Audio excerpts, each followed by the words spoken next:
Hello, I'm Austen. Happy New Year. 2015 was a great year for movies. Inside Out made us cry. Creed made us love boxing movies again. The Force Awakens, it awoke a great Star Wars movie. And Mad Max brought back the great action movie. So let's hope that 2016 is as good as 2015. And with that, I'm going to list my top 10 most anticipated movies for the rest of the year. Keep in mind, most of this list is going to be comprised of big budget Hollywood movies, because all the smaller films, they haven't released the trailers for those yet. But that's okay, I'm still really excited for these, probably more excited for them than smaller films. So let's get going with number 10 on my list, Finding Dory.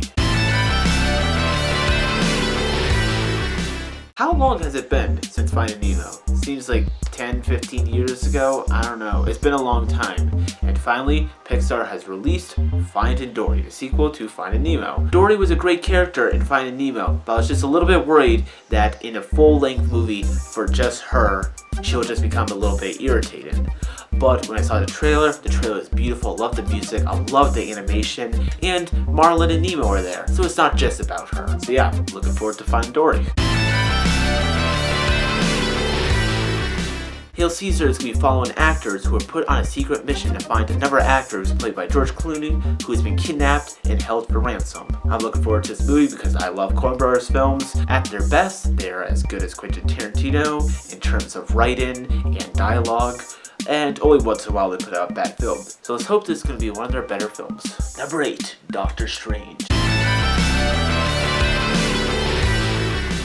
At first I was a little bit worried about Doctor Strange, because it's kind of a weird path for Marvel. Not that that's really a bad thing, because seeing mystical powers is kind of cool. We'll see that Benedict Cumberbatch was cast as Doctor Strange.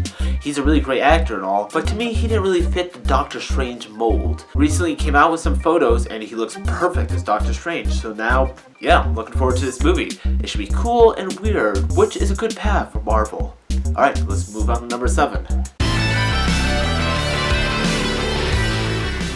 I'm looking forward to X-Men Apocalypse because it's directed by Bryan Singer, and I like the X-Men movies, and every movie he's done with the X-Men has been really good. I know some people have been making fun of the villain, comparing him to Dr. Ooze or Ivan Ooze of the Power Rangers, but Oscar Isaac is playing the villain Apocalypse. Oscar Isaac, of course, is known from Star Wars and some other movies. He's a really good actor, and I think he's going to bring something new to the villain. So I'm not really worried about that movie, and hopefully it's a lot better than what people are saying.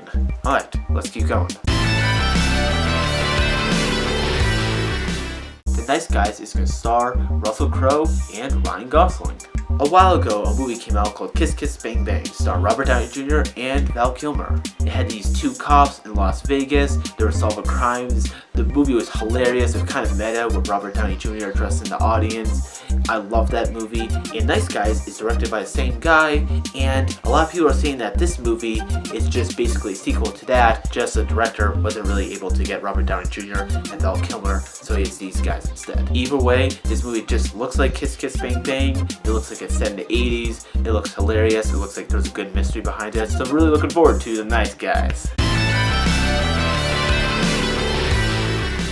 The Suicide Squad has a bunch of villains who have bombs implanted in their skulls, and if they don't do these missions, their heads kind of explode. It's called the Suicide Squad because they're put on missions which are pretty much suicidal. I'm looking forward to this movie because we get to see all these cool villains as a team doing kind of good things, but they're able to kill people and stuff, so they're not good guys. But it's just an interesting concept. Also, this movie has Joker, Harley Quinn, and possibly a cameo by Batman. So yeah, this movie should be a blast. Having all these villains do tasks for the government in exchange for their freedom. Yeah, that sounds like a blast. Can't wait to see it. Number 4.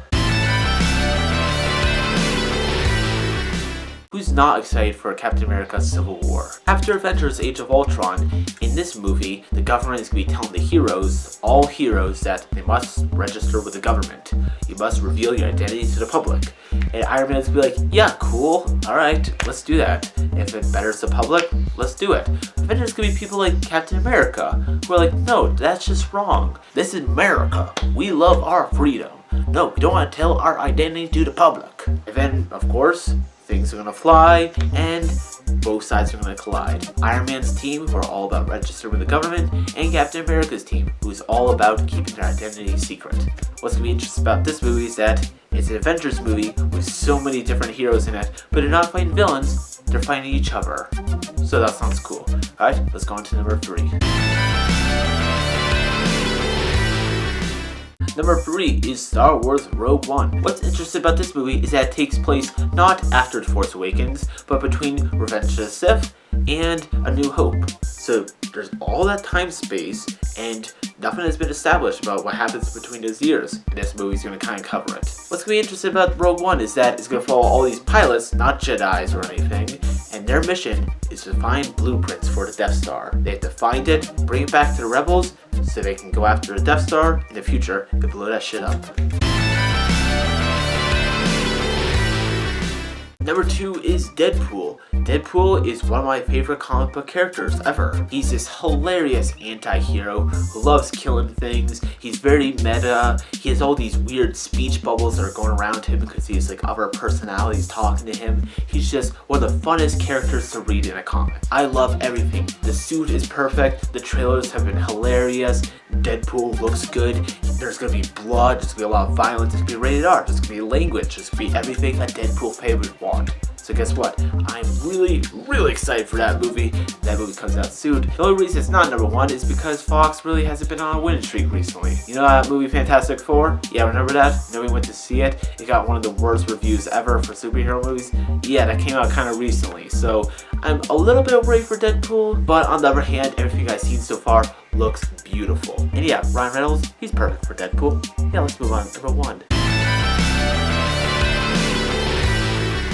Number 1 is another superhero movie, Batman vs. Superman: Dawn of Justice. Why am I more excited for this than all those Marvel movies, Deadpool, the Suicide Squad, X-Men movies? There's gonna be a lot of superhero movies next year, but why am I excited for this more than others? But why I'm excited is that DC has to have this movie work so they can continue their universe they're trying to set up.